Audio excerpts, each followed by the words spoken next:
mencermati perkembangan Ya. dari kedatangan Pak Egy, kemudian tiba-tiba hanya dalam beberapa hari muncul klarifikasi. Muncul bau amis kan. Ada cerita soal bergepok-gepok, ada berkopor-kopor. Dunia ini kayak panggung sandiwara. Ini istilah saya pisauanan agung. Wih, pisauanan agung tuh benar-benar mendewakan orang yang disewani. Video yang beredar di TikTok bahwa ternyata buku yang ditulis ada CBM-nya itu kan ternyata videonya sudah lama itu. Video di bulan Desember tahun lalu. Dalam video itu tampak si Rahmat, Muhammad Rahmat, itu sebagai orang Rejo, relawannya Jokowi. Iya. Satu lagi orang Rejo yang ikut serta dalam mereka mengantar kemarin itu kan namanya HM Darmizal. Iya. Mereka itu kan termasuk orang-orang yang memang dulu ikut dalam menggoyang Partai Demokrat. Sekarang benang merahnya sebenarnya ketahuan kan.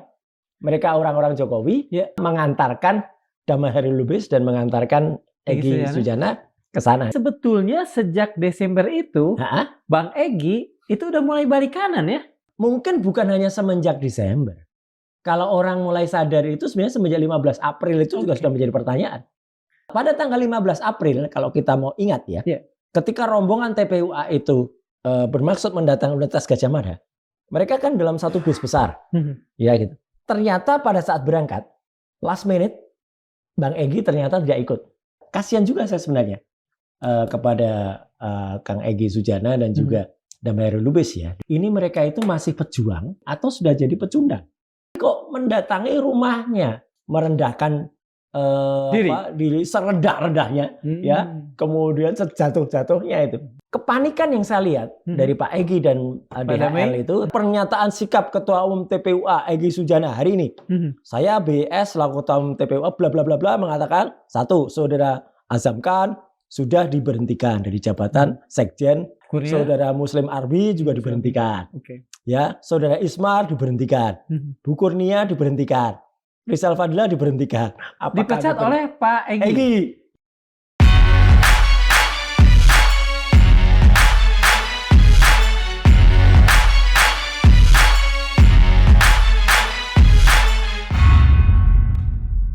Bismillahirrahmanirrahim. Assalamualaikum warahmatullahi wabarakatuh. Waalaikumsalam. Sobat Madialog, sebagaimana kita tahu beberapa hari yang lalu Pak Egy Sujana dan Pak Damai Hairil Lubis yang dua orang dari beberapa orang yang dilaporkan Jokowi ke Polda Metro Jaya itu datang ke Solo dan sowan kepada Pak Jokowi yang melaporkannya. Sebagaimana kita lihat di berbagai berita, dikatakan bahwa Pak Egy Sujana saat itu meminta maaf, bersilaturahmi, dan tidak sekedar itu, saat itu juga muncul terma yang katakan saja cukup menggegerkan dunia aktivisme kita ketika muncul 3 huruf yang digadang-gadang oleh Pak Egy, yakni CBM, cerdas, berani, dan militan, dan itu beliau tujukan kepada Pak Jokowi. Tetapi perkembangan terbaru hari ini kita mendapati berita bahwa Pak Egy Sujana melakukan klarifikasi kepada publik dengan mengatakan bahwa dirinya pada pertemuan itu sama sekali tidak melakukan permintaan maaf. Bukan itu yang akan kita ulas, meskipun mungkin ada bagian-bagian tertentu dari sana yang akan kita coba perbincangkan, tetapi kita akan melihat ini dari sisi lain, dari sisi mereka yang masih menjadi, katakan saja, incaran Pak Jokowi dan barangkali akan segera hadir sebagai terdakwa di pengadilan kalau itu terjadi. Salah seorang di antaranya adalah Mas Roy Suryo. Terima kasih sudah berkenan. Sama-sama, terima kasih. Mas, bagaimana Mas mencermati perkembangan dari kedatangan Pak Egy, kemudian tiba-tiba hanya dalam beberapa hari muncul, katakan saja, klarifikasi. Berarti ada sesuatu yang tidak oke buat dia. Iya, jadi ini memang dunia ini kayak panggung sandiwara. Ahmad Albar. Tapi ini bukan Ahmad Albar. Ya, Egy Sujana dan Damai Hairil Lubis. Ya. Jadi setelah minggu yang lalu, tepatnya pada hari Jumat tanggal 8 Januari itu heboh ya. Betul. Karena kalau tadi sowan bukannya sowan. Ini istilah saya pisauanan agung. Wih, pisauanan agung tuh benar-benar mendewakan orang yang disewani. Loh, gimana nggak mendewakan? kalau memang mau datang, ya mungkin untuk bisa ya sama-sama bermartabat atau tidak kehilangan. Jadi kan ajak aja ketemu di tempat yang netral. Harusnya kan begitu. Tapi kok mendatangi rumahnya? Ini kan konyol banget gitu loh. Jadi artinya kan sudah benar-benar merendahkan diri serendah-rendahnya, ya. Kemudian sejatuh-jatuhnya itu. Dan sekarang kan jelas terlihat di berbagai pemberitaan, di berbagai komentar, di berbagai WA grup, berbagai grup-grup sosial media. Coba, kasihan juga saya sebenarnya kepada Kang Egy Sujana dan juga Damai Lubis ya. Dan makin kasihan lagi, agak panik mereka itu, agak kalut. Karena siapapun yang komentar, termasuk saya, itu pun juga ya katakanlah coba diserang-serang juga gitu. Saya kan juga komentar. Langsung oleh beliau? Iya, gitu. Jadi artinya meskipun kadang-kadang lucunya mengirimkan WA ke orang lain, tapi tujuannya ke saya. Jadi, nyindir gitu lah. Jadi kan saya memang pernah juga komentar langsung waktu itu.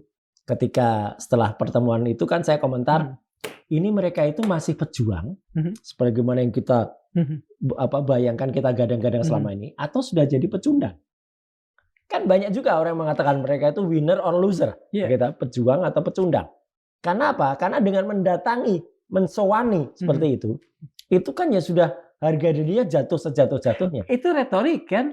Artinya Mas sebetulnya tidak bertanya, tidak memerlukan jawaban kan? Betul. Dan sebenarnya saya tuh justru mengajak, mereka itu untuk melakukan tabayun, untuk mengklarifikasi, gitu. Sebagaimana saya kemarin juga kebetulan sempat diminta untuk ceramah subuh ya di salah satu masjid Jami Anisa di Menteng Atas ini.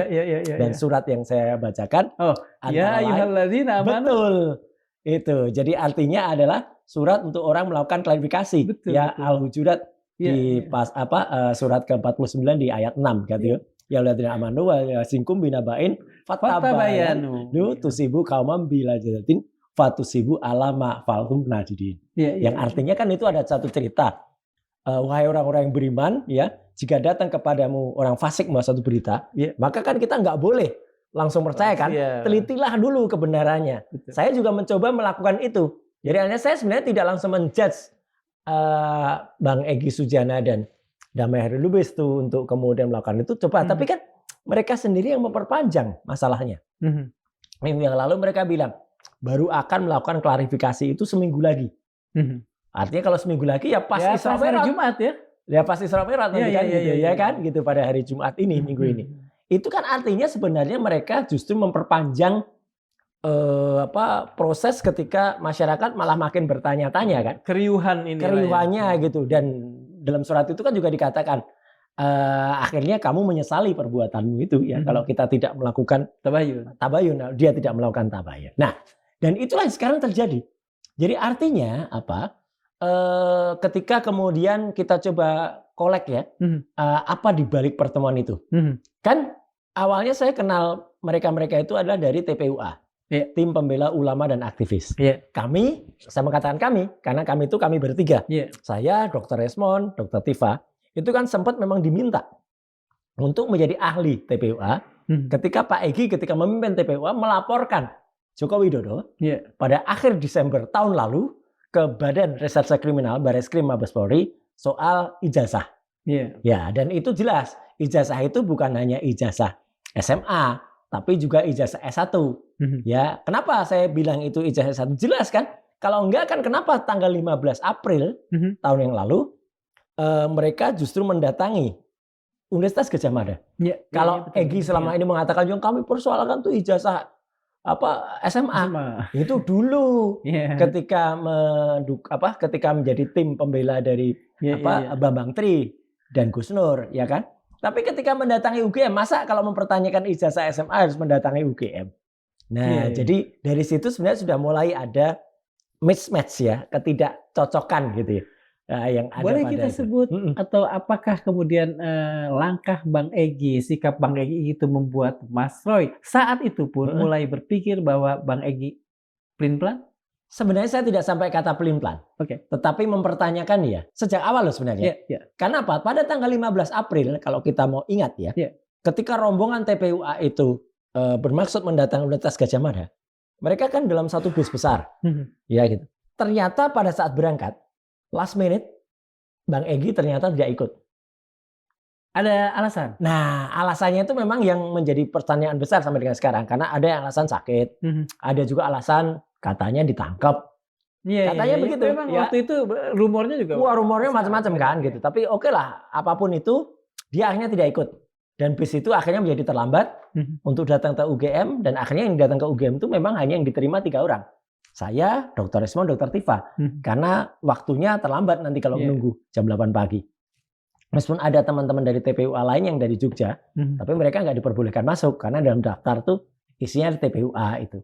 Akhirnya ketika justru datang sehari berikutnya, tanggal 16 April ke rumah Joko Widodo di Ada Solo, memang saya nggak ikut karena saya nggak ada kepentingan ke rumah Jokowi. Kepentingan saya adalah dengan Dr. Tifa, dengan Dr. Resman adalah soal ilmiah, soal ijazah Jokowi di UGM. Nah, jadi ketika mereka datang, akhirnya masuk rumah Jokowi waktu itu kan Rizal waktu itu. Rizal Fadila. Kemudian Damai Hairul Lubis, dan juga Bu Kurnia Triroyani. Dan akhirnya kan setelah yang kita tahu, dalam pengurusan TPUA, itu kan memang Pak Egy Sujana itu kan ketua TPUA. Wakilnya adalah antara lain Pak Damai Hairul Lubis, ada juga wakilnya Pak Rizal Fadila. Kemudian ada sekretaris TPUA, namanya Pak Azam Khan. Ada bendahara TPUA, namanya Bu Kurnia Triroyani. Nah, kita langsung ke kondisi sekarang. Kepanikan yang saya lihat dari Pak Egy dan DHL itu, Pak Damai itu ketika sudah dibicara di mana-mana, kan hari ini juga beredar banyak pernyataan-pernyataan itu. Selain pernyataan yang menyangkal soal permintaan maaf, kemudian ada juga video yang beredar di TikTok bahwa ternyata buku yang ditulis ada CBM-nya itu kan ternyata videonya sudah lama itu. Video di bulan Desember tahun lalu. Gitu. Jadi artinya itu tidak pada peristiwa kemarin. Tapi diikutkan. Memang betul dalam video itu tampak si Rahmat, Muhammad Rahmat itu sebagai orang Rejo, relawannya Jokowi. Satu lagi orang Rejo yang ikut serta dalam mereka mengantar kemarin itu kan namanya HM Darmizal. Padahal yang kita tahu, yang saya tahu selain Rejo, mereka itu kan termasuk orang-orang yang memang dulu ikut dalam menggoyang Partai Demokrat. Itu Demokratnya Muldoko itu. Nah, jadi artinya kan sekarang benang merahnya sebenarnya ketahuan kan. Mereka orang-orang Jokowi yang kemudian dulu digunakan untuk di Sibolangit itu. Di Sibolangit, sekarang digunakan untuk kemudian saya nggak bilang memengaruhi, tapi mengantarkan Damai Hairul Lubis dan mengantarkan Egy Sujana ke sana. Jadi kan ini kan orang-orang Jokowi gitu loh. Jadi sebetulnya sejak Desember itu Bang Egy itu udah mulai balik kanan ya? Itu disadari nggak oleh teman-teman? Mungkin bukan hanya semenjak Desember. Kalau orang mulai sadar itu sebenarnya semenjak 15 April itu juga sudah menjadi pertanyaan. Selama itu Bang Egy cukup intens nggak bergabung dengan teman-teman? Terus terang tidak. Dan kami itu kan memang tidak dalam satu klaster, tidak dalam satu kelompok, bahkan tidak dalam satu kuasa hukum yang sama. Enggak. Bang Egy dan DHL itu kan kuasa hukumnya beda.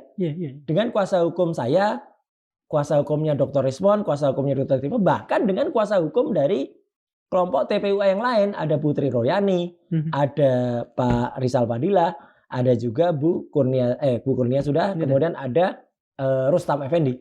Itu beda juga. Jadi artinya saya memang tidak terus terang, tidak terlalu dekat atau tidak terlalu bisa memonitor kegiatan dari dua orang itu ya. Itu apalagi pasca gelar perkara di Mabes Polri waktu itu. Khusus kan ada 2 gelar perkaranya. Pertama yang Mabes Polri, itu sebenarnya Pak Egy juga sudah mengatakan gitu. Saya jangan dikait-kaitkan dengan Roy Suryo, dengan Dr. Tifa, dengan declare sebelum ini ya, jadi gelar perkara. Saya waktu itu ini kenapa ya? Tapi ya sudahlah. Kalau saya kan orangnya easy going aja. Gitu. Jadi artinya ya terserah dia lah, dia mau ngapain gitu ya. Mungkin orang mau biasalah. Orang yang namanya mencari selamat kan biasa. Tapi kalau mencari selamat itu kalau kemudian nampak seperti kalau kita bayangkan orang lagi kena banjir bandang gitu ya. Itu kemudian dia naik satu kayu atau kan dia berusaha meraih apapun ya. Bukan hanya Pak Egy Sujana ya, Pak DHL juga menyampaikan sindiran juga bahwa Mas juga. Tapi kan saya senyumin sindirannya aja. Apa kalau boleh tahu? Ya, sindirannya adalah dibilang saya ketika pasca pertemuan itu kan sempat juga untuk melakukan tabayun. Oke. Sahabat saya Michael Sinaga itu kan melakukan hal yang sebenarnya benar. Dia melakukan klarifikasi kepada Egy yang benar gimana? Dia telepon Egy dan dijawab. Dan ketika menjawab itu di speakerphone. Dan ketika di speakerphone itu kita dengar, Bang Resmond juga dengar, saya juga akhirnya dengar. Isi pembicaraannya antara lain memang dia menyatakan tidak memohon maaf ya pada pertemuan itu. Bahkan dia mendoakan, menasehati. Bahkan yang menarik, dia bilang kalau dia mengajak bukan dia mengajak, dia diantar oleh 2 perwira polisi dari Polda Metro Jaya. Disebutkan? Sebutkan sebenarnya, cuman ya saya nggak perlu lah nyebutkan, nanti akan jadi kontroversi. Iya betul. Ya, tapi artinya dari cerita-cerita itu kan sudah ada 2 fakta yang mana yang fakta?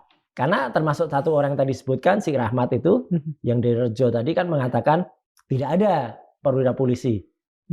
Egy meminta maaf, gitu. Nah di sini Egy sendiri bilang dia nggak minta maaf, maka benar-benar penting untuk kemudian orang itu harus melakukan yang namanya tabayun tadi. Itu. Iya, kalau enggak kan nanti akan muncul isu-isu.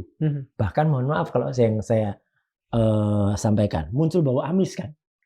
Andarsa dan seluruh pemirsa Madilogli Forum ini kan pasti dengar lah kemarin. Ada cerita soal bergepok-gepok, ada berkopor-kopor. Bahkan lucunya dijawabkan oleh Damai Herli Lubis, buktikan.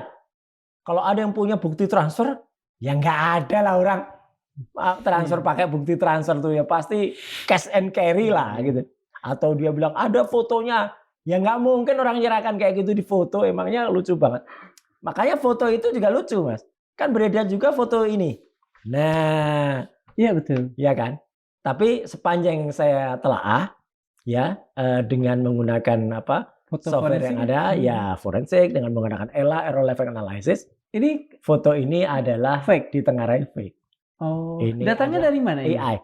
Ini kan baru termuat di beberapa situs online. Oh, artinya ini sebetulnya netizen aja yang buat kelihatannya? Ya, bisa juga. Yang penting itu ada situs online dan bukan mainstream. Bukan mainstream. Setelah saya download, saya analisis, ini munculnya adalah generated AI. Ya, namanya? Jadi artinya ini adalah hanya artificial intelligence. Dan kalau kerja AI. Ya, ini kan kalau diolah pakai ELA (Error Level Analysis) kan kelihatan lah tangannya dan lain sebagainya. Ini banyak sekali errornya. Tapi apapun itu, ya kan lucu banget kalau memang benar-benar terjadi. Tapi kan kayak gini aja tidak terklarifikasi. Artinya ini benar apa enggak. Tapi ya kecuali nanti ada foto-foto yang beredar. Yang harus di-clearkan dalam tabayun yang Mas Roy sampaikan itu, nasehatkan lah maksudnya. Itu apa isinya kira-kira? Yang menurut Mas Roy penting untuk diklarifikasi Bang. Satu adalah apakah kedatangan mereka itu adalah resmi agenda dari tim pembela ulama dan aktivis TPUA? Ya, karena kan ketuanya kan Egy sempat bilang itu agenda internal. Gitu. Bahkan lucunya, ini lucu kalau menurut saya. Katanya itu kelanjutan dari pertemuan TPUA tanggal 16 April tahun lalu. Yang dia nggak ikut. Ya waktu itu kan dia nggak ikut. Nah, kok terlalu lama gitu kelanjutan 16 April sampai kemarin masa lanjutannya 8 Januari 2026. Hampir setahun. Nah, yang lucu kalau itu agenda internal sudah ada pernyataan-pernyataan dari Wakil Ketua Umum TPUA Pak Rizal Fadila, Bendahara TPUA Ibu Kurnia Triani, dan Sekretaris TPUA Azam Khan, mereka menyatakan tidak tahu menahu. Dan lucunya beredar hari ini surat dari Egy Sujana. Orang-orang yang tadi saya sebut dengan segala hormat, Pak Rizal Fadila, Pak Azam Khan, dan Pak Bu Kurnia, itu sudah bukan lagi pengurus TPUA katanya. Oh, udah dipecat. Iya, istilahnya dipecat oleh Pak Egy. Ya, diberhentikan atau diselesaikan atau Jadi artinya sekarang TPUA hanya ada ketuanya. Satu gitu ya. Ketua dan satu anggota. Ya, itu makanya kan menjadi pertanyaan kan sekarang. Ini maksudnya gimana kok kayak gini nih? Artinya apakah memang benar itu hal yang terjadi? Karena kemudian kan nih disebutkan pernyataan sikap Ketua Umum TPUA Egy Sujana hari ini.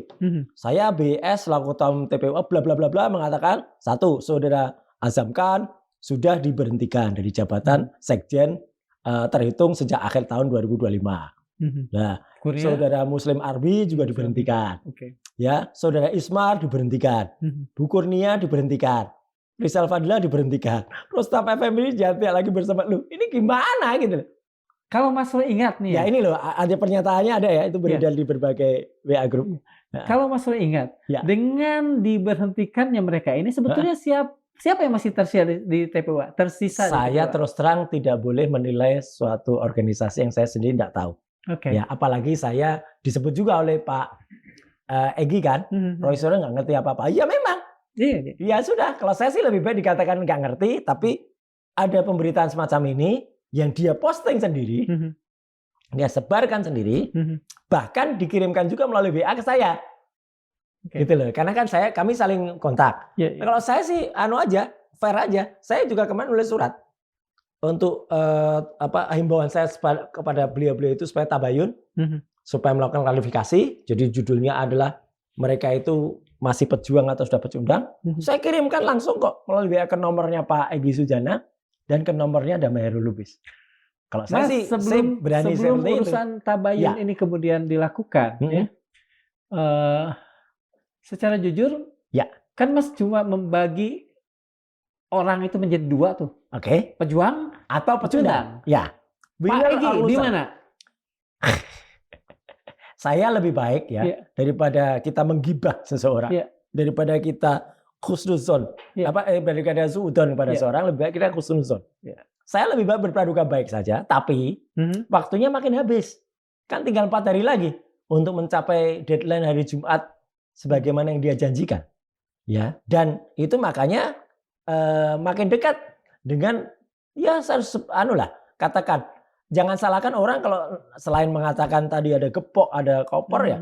Kemudian kan orang-orang mengatakan cair. Jangan-jangan memang belum cair. Nah kalau belum apanya yang belum cair? Kemudian kan bisa berubah-ubah tadi sifatnya, ya kan? Dalam penilaian Mas Roy dan itu juga tidak lepas dari guliran yang terjadi. Ya, pengalaman sepanjang ini. Kemudian apa yang menurut Mas Roy kira-kira ini sedang terjadi di Pak Egy. Nah, sebetulnya apa sih plus minus yang didapat Pak Egy pasca datang ke Solo itu? Kalau ada plusnya silakan. Ya, wajar. Saya gini mengatakan, wajarlah cara seseorang itu untuk mungkin mencari keselamatan terhadap dirinya sendiri. Tapi sebaiknya keselamatan itu kalau memang ibaratnya ini seorang nakoda. Nakoda itu terjun ke air itu ya terakhir. Karena dia ketuanya. Iya, jangan nakoda itu menyelamatkan diri sendiri. Apalagi hari ini kan beredar kabar bahwa Egy Sujana dan Maherul Lubis itu kan meminta restoratif justice RJ. Dan dalam KUHP yang baru, permintaan RJ itu kan memang boleh-boleh saja sekarang dilakukan pada semua level. Baik di level penyelidikan, penyidikan, nanti level kejaksaan sampai dengan nanti di persidangan.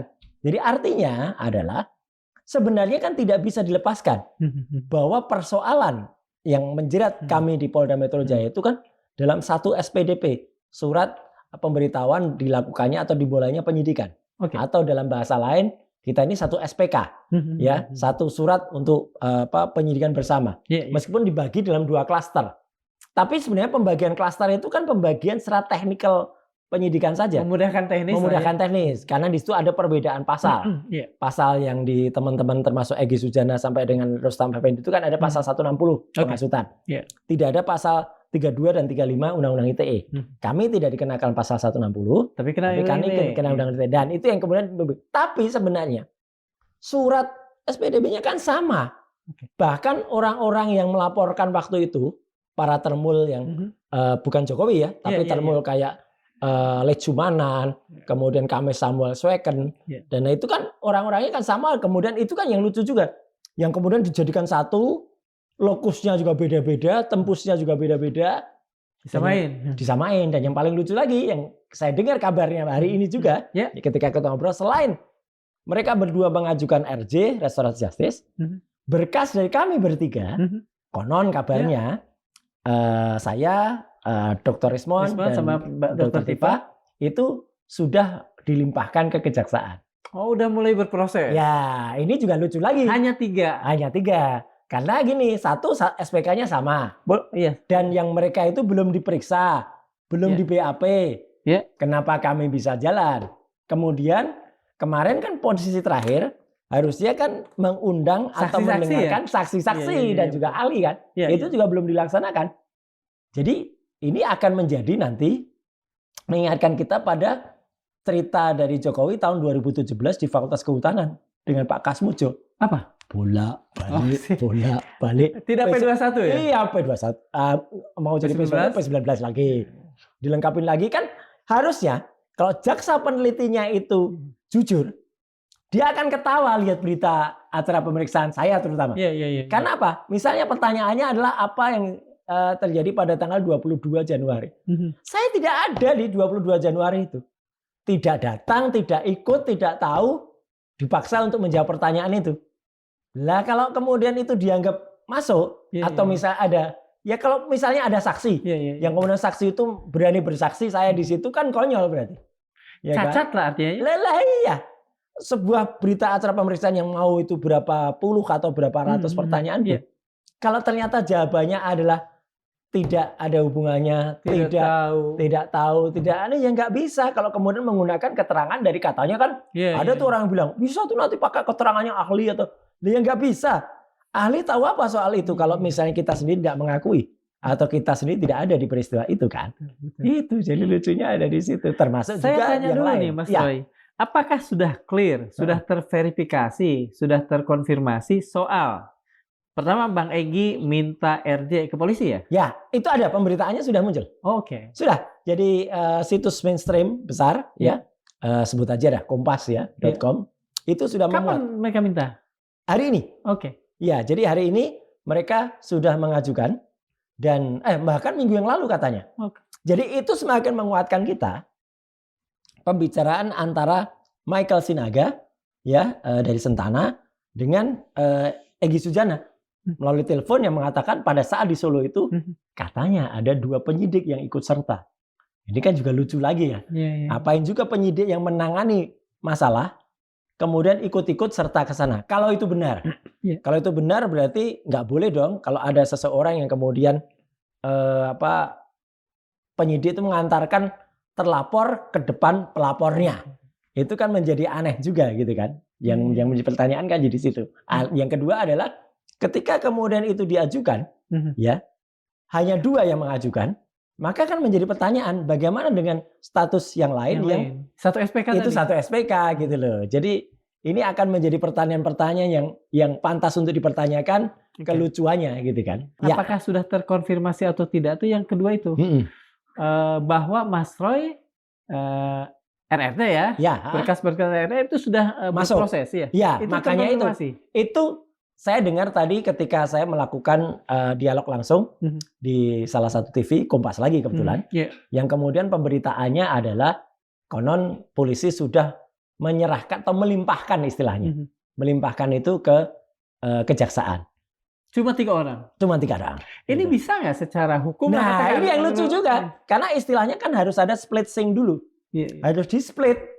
Ya gitu loh. Kalau misalnya satu perkara apalagi waktu itu kan 12 orang. 12 kemudian hanya dicuplik 8. Nah 8 ini yang menjadi TSK. Oke lah. Sekarang 8 ini akan menjadi berangkat bersama-sama atau tidak berangkat bersama-sama. Dan pemberitaannya kan muncul nih. 2 tersangka kasus tudingan ijazah. Ya ini kan muncul ya palsu. Ajukan restoratif justice. Nih sudah mulai muncul. Ini ada di Kompas hari ini. Ya jadi artinya memang sudah muncul mengajukan. Gitu loh. Artinya kalau ada yang mengajukan, bagaimana dengan yang lain? Ya jadi artinya maju ya silahkan maju. Kalau kemudian mundur ya apakah mundur atau tidak gitu loh. Itu kasusnya. Itu Mas. Semua kan sudah bergulir ya. Bang Egy ke sana, lepas dari kemudian minta maaf atau tidak, kemudian ada permintaan untuk restoratif justice dan sebagainya. Apakah semua itu cukup secara signifikan memengaruhi atau paling tidak membuat desingan pikiran-pikiran baru berkelebat di kepala dan hati Mas Roy? Sama sekali tidak. Kalau saya kan ketawa aja malah. Karena apa? Semakin menunjukkan perkara ini tidak ditangani dengan profesional. Kan jelas kan gitu. Kalau kemudian saling sengkarut kayak gini. Karena ini berketepatan juga dengan siang tadi yang saya dengar, beberapa termul kan mendatangi atau diundang lah oleh Polda Metro Jaya untuk apakah itu ada pemeriksaan ataukah itu ada pendesakan di antara mereka. Kan juga beberapa tahun mereka desak-desak juga. Tangkap itu, tangkap itu, tangkap itu. Nah kalau masih mainnya desek-desek kayak gitu, itu kan mengingatkan kita pada kasus Sylvester Matutina waktu itu. Sylvester, Andi Aswan, Lejumanan pada datang waktu itu ke Polda Metro, kemudian pada nari-nari itu, ya meminta kami untuk diproses. Dan akhirnya sekarang kan terbukti Sylvester sendiri yang harusnya terpidana, harusnya menjalani hukuman malah dia lari, minggat kan dia, gitu. Dan lucunya Kejaksaan Agung tidak bisa melakukan eksekusi, aneh kan Republik ini. Apa sih gitu hebatnya, dan dia masih menerima gaji loh selaku komisaris sampai dengan hari ini. Ini kan biar masyarakat juga tahu lah bagaimana, maaf harus saya bilang, bobroknya sistem yang sekarang masih berjalan. Seorang terpidana yang harusnya sudah diputus, sudah diputus, harusnya menjalani, masih diangkat sebagai komisaris dan bahkan menerima gaji. Ini kan konyol, sedangkan kita dikejar-kejar dan lari ya. Dia lari. Sedangkan kita dikejar-kejar dengan BAP yang maaf lemah saya sangat lemah. Ya kalau saya bilang BAP yang nggak bunyi kayak gitu kok mau kalau dipaksakan, apakah ini semua akan menjadi, dulu waktu ada kasus Sengkon dan Karta peradilan sesat? Mungkin tidak jauh sampai kalau Sengkon dan Karta itu kan kasihan betul ya. Sampai akhirnya dieksekusi dan ternyata bukan salah gitu kan, bukan. Meskipun banyak lah kasus kayak gitu di Indonesia kan banyak ya. Tapi kan artinya harusnya hal-hal kayak gini kan nggak terjadi gitu. Apalagi ini kan awalnya, kalau mau lihat sebab awalnya, itu kan dari kekepoan atau keingintahuan masyarakat yang kemudian diwujudkan dalam bentuk TPUA waktu itu.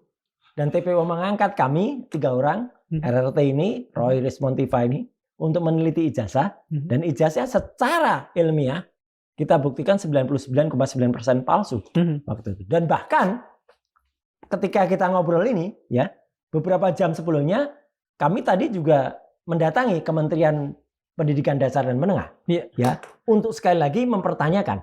Dan kami mengajukan surat resmi tadi, bersurat kepada PPID-nya, ya pejabat untuk informasinya, untuk mempertanyakan surat keterangan. Nah sekarang ini lebih sempurna sudah. Jadi artinya apa? Kalau dulu masih agak miring-miring tulisannya, ini sudah benar-benar clear. Karena apa? Ini kami dapatkan langsung dari surat pernyataan bakal calon wali kota yang ditulis sendiri oleh orang namanya ini, ya Gibran Rakabuming. Jadi ini dari dia sendiri, ini termasuk lampirannya. Jadi ini dilampirkan oleh dia. Artinya dia nggak salah ngelak lagi, kan? Gitu. Ini dari KPU berarti? Dari ya lah, pokoknya kita dapat lah sudah. Ya, dan dari syarat-syarat ini ternyata sesuai dengan pembicaraan saya, Dr. Rismon waktu itu dengan Pak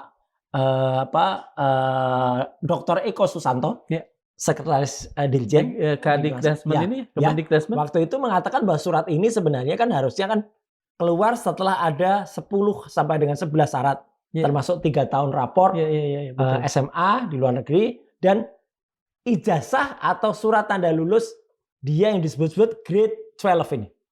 Padahal ternyata itu nggak ada. Jadi kenapa bisa terbit ini? Makanya ini kita pertanyakan. Kami tadi mengajukan surat resmi kepada Kemendikdasmen. Nah artinya ini kalau mau dikaitkan dengan kasus yang sekarang menjerat kami, mendera kami, inilah akibatnya kalau ada cacat prosedur atau ada cacat administrasi dari seorang pemimpin di Republik ini. Kalau dulu namanya Joko Widodo, ayahnya, kalau ini namanya Gibran Rakabuming Raka, anaknya, ya gitu. Jadi kasus ini nggak boleh terjadi lagi lah, gitu, hal kayak gini.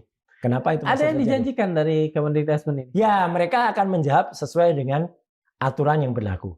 Tapi kami tidak tinggal diam begitu saja. Apa aturan yang berlaku? Misalnya waktu, ada waktunya, terkait waktu. Dan juga apa yang kemudian bisa mereka jawab. Tapi kami sudah mengantisipasi. Jangan sampai jawabannya adalah berkas itu tidak ada dalam penguasaan kami.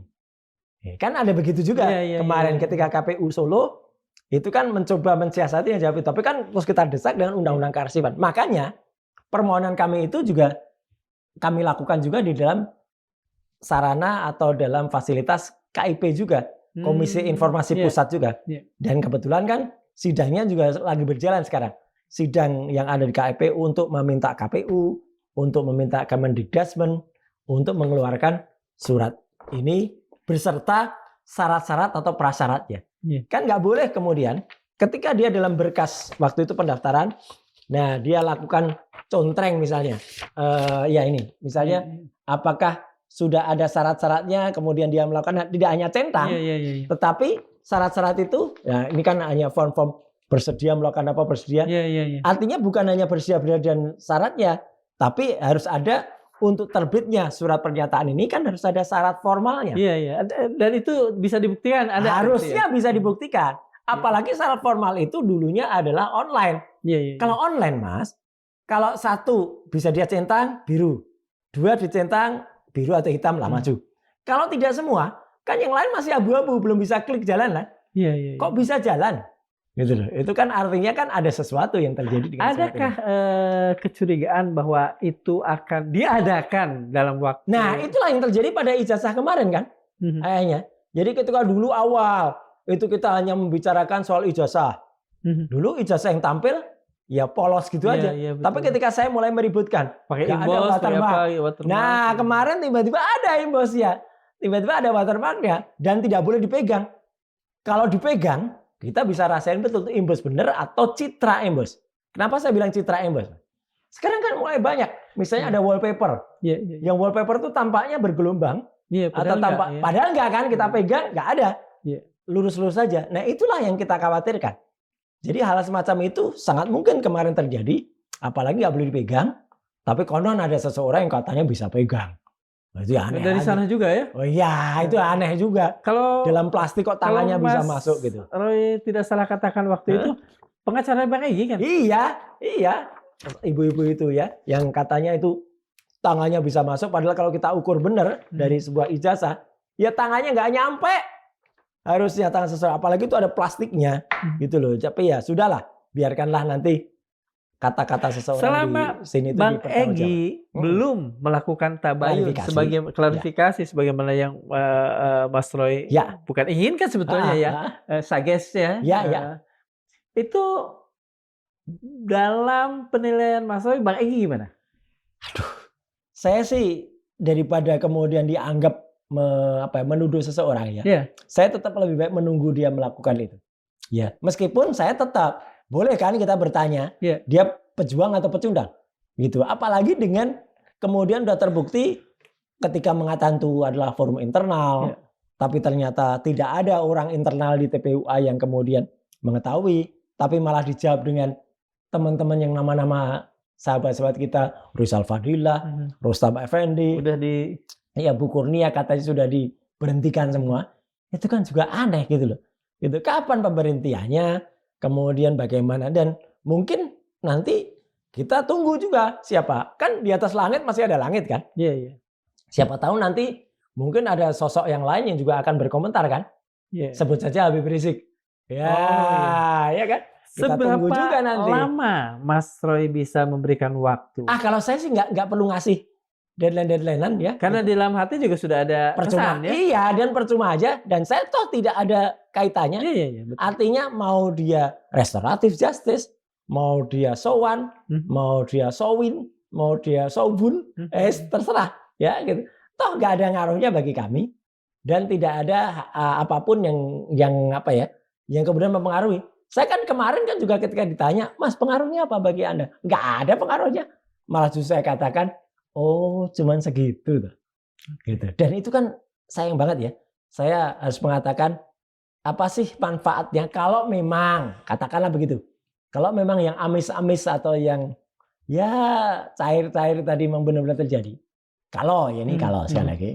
Kan sayang banget lah citranya. Orang itu kan ibaratnya ada peribahasa panas setahun atau beberapa tahun dihapuskan dengan hujan sehari. Sama lah gitu. Akibatnya setitik. Iya, rusak susu sebelanga kan gitu kan gitu. Jadi artinya perbuatan yang mungkin sudah akan dikenal orang sebaik-baiknya ya di masa lalu. Ya udah habis gitu aja dan itu yang terjadi sekarang. Kasihan sebenarnya saya. Tapi ya ya sudahlah itu konsekuensi yang Artinya dia kalau lakukan. Mas Roy mengatakan seperti itu, bisa saya simpulkan bahwa dalam penilaian Mas Roy, Nah, langkah yang dilakukan Bang Egy sebetulnya lebih banyak merugikan dirinya. ya itu kan kita nggak bisa menilai atau menggunakan titik pandang atau Kita, sudut ya? pandang kita. Iya, oke. Mungkin dia menguntungkan kalau nanti dapat RJ selamat, ya nggak ditahan Iya. atau bebas, ya udahlah gitu. Dan kita juga tidak tahu apa yang terjadi. ya. Nah, Betul. itulah gitu. Jadi Kurang ini kita apa namanya bukti-bukti untuk membuat kita bisa. kalau saya sih nggak perlu memperhitungkan itu gitu. Iya. Artinya kan mendingan kalau saya ya kita berpikir untuk kebaikan kita dan untuk kebaikan masyarakat. Mas Roy sudah menganggap sebetulnya Bang Edi sudah mengalami kematian perdata. Hehehe. Mungkin istilahnya bisa mendekati itu. Tapi artinya kan kalau menurut saya ya sudah dia sudah membuka jati dirinya Iya. atau sudah mempertontonkan kualitasnya kepada masyarakat. Gitu loh. Makanya ya orang-orang kayak gitu kan kalau menurut saya ya sudah silahkan tergantung masyarakat saja menilainya. Saya sekali lagi tidak ada kaitan apapun ya gitu. Iya. Kalau mau dikatakan itu adalah ada hubungan langsung karena memang pernah kami itu diminta untuk menjadi ahli dari TPUA. Dan kalaupun itu dikatakan, Bang Egy juga nulis yang lucu juga tulisannya gitu. Apa? Katanya waktu itu ada satu pertemuan, saya ada respon ketika di salah satu rumah makan di kawasan Senayan. Oke. Ya memang gitu loh. Kita kan memang justru itulah membuat lucu kalau kemudian Egy Sujana mengatakan dia tidak ikut-ikut soal ijazah S1. Karena di situ yang bicarakan adalah ijazah S1. Dan lucunya pertemuan itu kan juga malah dikait-kaitkan dengan dalam pertemuan itu kan akhirnya ini maaf nih, ini sangat naif sekali. Akhirnya kan dia yang bayar gitu. Roy Suryo disuruh bayar nggak mau gitu. Loh, lah yang kan yang diajak siapa gitu. Oh, disebut-sebut juga itu. Iya, ada itu di dalam artikel. Jadi saya malah makin ketawa lagi gitu. Justru kalau saya ikut bayar, saya berkepentingan di pertemuan itu kan. Iya kan jadi ikut terlibat. Memang kita yang diajak. Kita yang diundang, kita yang diajak. Kemudian kalau kemudian ditawarkan ayo bareng-bareng kan ya lucu lagi. Mungkin pada pesan WhatsApp-nya itu ada PS. Apa itu? Bayar masing-masing. Enggak ada. Enggak ada lah. Enggak ada lah. Jadi kan ini kan menjadi hal yang makin lucu lagi gitu loh. Jadi makin nampak lucu. Makanya ketika itu dikirimkan ke saya, jadi artikel itu kirimkan ke saya, saya jawab dengan stiker tertawa saja gitu. Iya, saya tertawa. Jadi disitulah kemudian kita jadi berpikir, ya kalau kita maju, mungkin kalau kata teman-teman tadi ya, saya sempat ketemu dengan beberapa kawan-kawan termasuk Mas Azam kan, termasuk Bu Kurnia gitu ya dalam suatu rapat. Ya inilah orang tuh kalau memang seorang leader ya, dan dia memiliki leadership, ya dia akan bertanya, situ maju lagi gitu lah. Ya kan, jadi maju nggak kita bersama. Tapi kalau dia berpikir begitu, mungkin pertanyaannya kemudian akan bisa dijawab ya. Kemudian kan akan bisa dijawab dengan dia mungkin lebih baik kita kasih kaos ini saja gitu. Apa kaosnya? Yaitu mungkin dia harus ditanya, situ mundur lah. Ya kan, mundur nggak dia gitu loh. Daripada dia maju tapi tidak benar untuk menjadi seorang pemimpin, ya kan lebih baik ya dia mundur aja. Kan pemimpin itu harus berani membawa, berani bertanggung jawab. CBM tadi itu, ya kan? Cerdas, berani, militan. Bukan kemudian cemen, kemudian B-nya itu bingung, dan kemudian M-nya memalukan. Apakah dengan Bu Kurnia dan kawan-kawan sudah sudah itu tulisannya tidak diakui lah. Betul, tulisannya, tapi kan juga tadi senyum aja mereka yang saya tahu ya. Bu Kurnia Triyoedi tadi senyum. Sebetulnya apakah kemudian Pak Azam kan juga senyum. Saya belum ketemu Pak Rizal Fadilah tadi, tapi kalaupun ketemu pasti dia akan tertawa. Artinya TPUA itu sudah bubar, sudah harus dibubarkan atau sudah? Saya nggak tahu. Terus terang saya tidak punya kapasitas untuk menjawab organisasi yang saya tidak masuk ke dalamnya. Ya, terserah mereka-mereka yang ada di TPUA. Gitu loh. Toh juga saya tidak masuk ke dalam itu, belum pernah menjadi anggota, bahwa pernah kami bertiga diminta menjadi ahli di situ ya. Tapi kan juga kami tidak punya kuasa atau tangan untuk kemudian ikut mengatur Oke. apa yang ada di dalam TPUA kan. Mas Roy tadi Heeh. bicara soal apa? WA langsung ya? Ya, Dari Mas heeh. Egy ke Ya. Heeh. Mas Roy. Heeh. Soal apa tadi? Soal Ya. eh, Apa disuruh namanya? bayar. Ya, itu. ada Itu ada langsung. yang lucu. Langsung. Kalau begitu saya ingin bertanya begini. Heeh. Apakah setelah sowan ke Solo itu ya. hanya itu kemudian komunikasi antara Mas Roy dengan Terus Pak Egy? terang, saya memang sempat sebelumnya tulisan saya yang berjudul Egy Sujana, Bang Egy Sujana dan Damai Lubis .2 pejuang atau pecundang. Oke. Itu saya kirimkan. Saya kan orang nggak suka gibah, ya. Saya kirimkan langsung ke nomor WA. Hari? Baik, kemarin juga. Kemarin tuh Tanggal hari 10. Tanggal 10 tuh Minggu. Ya. Berarti 2 hari setelah peristiwa pertemuan Solo itu ya? saya kan langsung nulis. Iya. Dan tulisan saya itu, sekali lagi, saya bukan orang tipe yang suka membicarakan di belakang. Oke, betul. Saya kirimkan langsung ke mereka. Kedua orang itu. Ya. Dan satu memang kemudian menjawab langsung ya. Pak DHL. Pak DHL awalnya menjawab dengan itu. Bukan jawab langsung. Dia jawabnya malah ke Mas Hersu. Ya, dengan kemudian menyinggung saya kan dulu diikutkan gitu. Via WA atau dalam satu WA. Okay. Tapi kalau Pak Egy tadi mengirimkan tulisannya dan kemudian malah menyinggung-nyinggung soal makan siang di Senayan itu. Yang lucunya memang malah dikatakan, loh, kok malah soal-soal yang sebenarnya sangat lucu gitu loh. Saya diajak, saya ditraktir, ya kok tiba-tiba kok malah dibilang itu gitu. Tapi ya sudahlah waktu itu kejadiannya. Apakah ada kemungkinan kan Mas Roy pernah cukup lama bergaul dengan Pak Jokowi nih? Oh ya. Apakah ada kemungkinan setelah tadi Pak Egy Sujana mengatakan tidak ada maaf, tidak ada ini, tidak ada itu yang dia mintakan kepada Pak Jokowi, tiba-tiba kemudian Pak Jokowi akan bikin versi yang lain? Ada kemungkinan nggak? Iya, kalau dilihat dari cara-cara melakukan pemecahan ya, ketika dulu ya partai pernah saya masuk dalamnya ya Demokrat, kemudian pernah dicoba dibegal lah istilahnya, ya waktu itu dengan KLB Deli Serdang, melibatkan Muldoko lah gitu, dan kemudian ternyata orangnya ya Darmizal sama si Rahmat tadi, orang yang sama yang ngantarkan Egy Sujana, ya udahlah. Berarti ya mungkin saja, dan kan sukanya membuat spin kayak gitu. Pemberitaan yang di sana bilang A, di sini bilang B, sudah tapi belum. Nah kayak gitu kan juga banyak. Itu makanya kan saya heran. Bang Egy kan juga kemudian kan membuat misalnya peristiwa yang diceritakan kepada Michael Sinaga, ternyata kan beda dengan peristiwa yang diceritakan oleh si Rahmat tadi. Berbeda juga dengan apa yang dia tulis. Berbeda juga dengan, nah kalau berbeda-beda gitu makanya kan ya tabayun itu yang paling penting. Makanya kita tunggu gitu loh apa yang ada.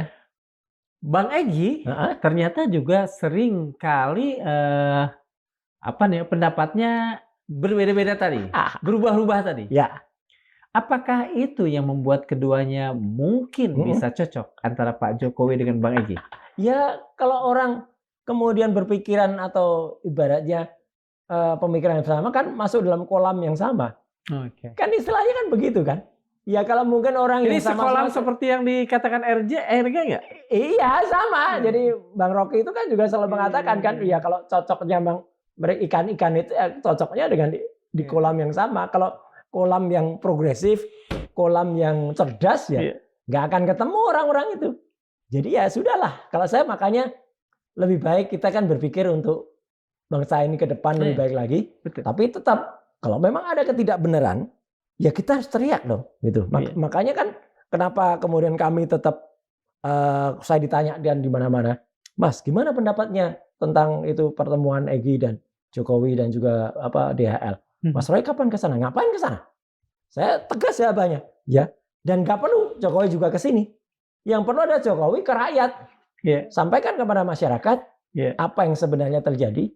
Bikin pengakuan ke masyarakat, ya. Dan menurut saya adalah ini bukan soal pribadi lawan pribadi lagi. Nggak ada personal di antara kami. Ini adalah persoalan antara dia, kejujuran dia, kenegarawanan dia dengan rakyat. Itu aja. Kira-kira setelah klarifikasi Bang Egy, saya tidak pindah maaf. Pak Jokowi marah nggak sebetulnya? Atau memendam kekecewaan lah minimal? Ya, sekali lagi saya tidak bisa menilai orang. Mhm. Termasuk saya tidak bisa menilai kalau ada pertanyaan.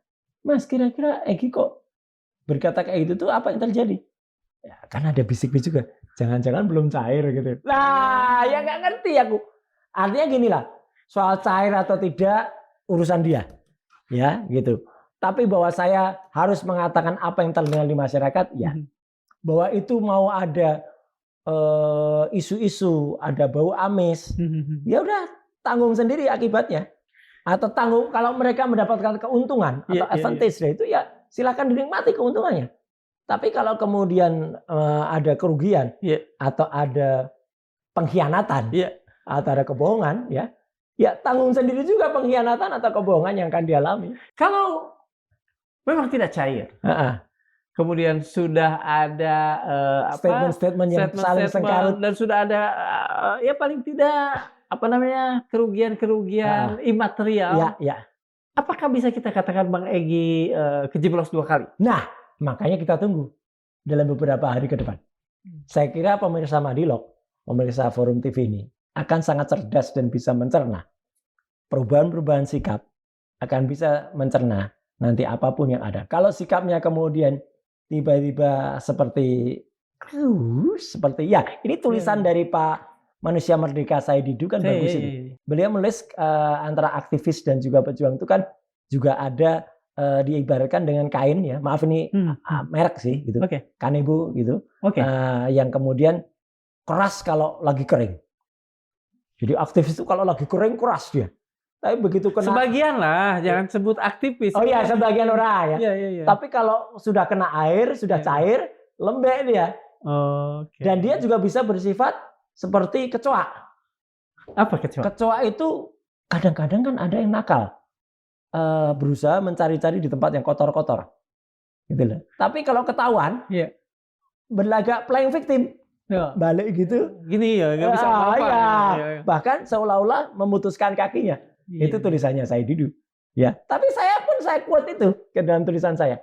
Karena itu benar-benar menggambarkan sebenarnya apa yang sekarang dialami atau yang terjadi oleh orang-orang yang berusaha mencari. Dalam kasus kami, trio RRT ini, itu kan kemarin juga ada orang yang berusaha numpang, ya seolah-olah menawarkan bantuan, tapi tiba-tiba ngerusak di tengah, sok jadi pahlawan di tengah jalan, tapi tiba-tiba malah berusaha menuduh-nuduh, oh ini ada partai besar, ada warna merah, ada warna biru, saya nggak bisa sebutkan orangnya lah. Ya. Dan episode itu kan udah berakhir ya. Dan sekarang kan dia terdiam. Mungkin cair juga udah ya gitu hilang kemana. Nah sekarang muncullah episode dari Bang Egy dan Bang DAL ini. Dan sekarang kita tunggu saja nanti apakah sinyalemen atau indikasi yang kita perbincangkan itu akan terjadi. Karena perubahan sikap itu akan menunjukkan sebenarnya apa yang terjadi pada dia. Dia terjeblos 2 kali atau dia menikmati keuntungannya. Mas Roy sepanjang pembicaraan ini itu kan hanya mewakili Mas Roy. Oh iya. Sementara ada terma yang beredar di publik RRT. Roy Rismond. Ya, saya memang betul gini. Meskipun saya baru beberapa jam yang lalu ketemu dengan Dr. Rismond, ketemu dengan Dr. Tifa ketika kami di Kemendikbudrismen ini. Dan meskipun saya tidak boleh mengatasnamakan kami bertiga, tetapi insya Allah kami tetap sama, kami tetap kompak, dan kami mentertawai ya orang-orang yang berusaha kayak cacing kepanasan, berusaha menyelamatkan dirinya sendiri seperti ini. Dan saya tetap berterima kasih kepada tim kuasa hukum kami ya, di bawah Pak Samad, di bawah Mas Kosinudin, yang juga sempat bicara soal ada indikasi. Saya kira di kursi ini juga Bang Kosinudin cerita 100. Nah itu ya 100M. Iya, kepada Mas Gafur dan kawan-kawan, ada Mas Azam kan, ada juga termasuk ibu-ibu ya, ada Bu Susi, Bu Kurnia Triwirani yang juga kuasa-kuasa hukum kami, Bu Menuk dan kawan-kawan yang tetap membersamai sampai dengan siang tadi kita masih ngobrol dan ketawa-ketawa lepas ya gitu. Termasuk juga orang lapangan Bang Rustam dan kawan-kawan yang mana kami semua tetap kompak ya, termasuk yang senior kayak Pak Medi gitu, yang untuk kemudian menyampaikan sikap ya, Pak Petrus juga kepada perlawanan ini gitu. Jadi insya Allah kalau teori RT itu akan tetap terus bersama dengan 3 yang pada klaster berikut. Saya harus mengatakan 3 sekarang. Karena yang 2 sudah mau lepas kan gitu. Jadi Bu Kurnia, Pak Rizal Fadila dan juga Pak Rustam, dan juga ditambah 4 yang dari klaster media waktu itu. Pak Samad, Bang Michael, kemudian Ian dan satu lagi dari teman YouTuber. Saya ingin penegasan sekali lagi. RRT ini tetap berada dalam satu simpul yang erat. Tetap istiqomah. Tetap istiqomah. Dan membiarkan siapapun yang ingin jadi kecoa, mangga. Silahkan kalau mau jadi kecoa ya silahkan jadi kecoa. Ya, mau membalik badan seperti tulisan Kang Saididu tadi silahkan. Ya, mau seolah-olah mencari yang kotor-kotor. Mencari keuntungan, mencari kesempatan dalam kesempitan silahkan. Tapi insya Allah yang kami perjuangkan adalah keinginan rakyat. Dan kami tetap mengedepankan kejujuran dan juga untuk mengetuk kenegarawanan. Kalau kata Bung Karno, ever onward, never retreat. Iya, jadi meskipun kita hidup di negara yang very very very close. Yang bahaya dari Erikari. Terima kasih, Mas Troy. Sama-sama, terima kasih. Sobat Madiolaut, demikian perbincangan saya dengan Mas Roy Suryo. Sengaja saat ini saya tidak memberikan kata penutup apapun. Ada banyak alasan untuk saya kemukakan. Salah satunya adalah saya kali ini paling tidak ingin memberikan koridor apapun untuk kebebasan Anda semua menginterpretasi apa yang tadi dikatakan oleh Mas Suryo. Terima kasih sudah memirsa. Assalamualaikum warahmatullahi wabarakatuh. Waalaikumsalam warahmatullahi wabarakatuh.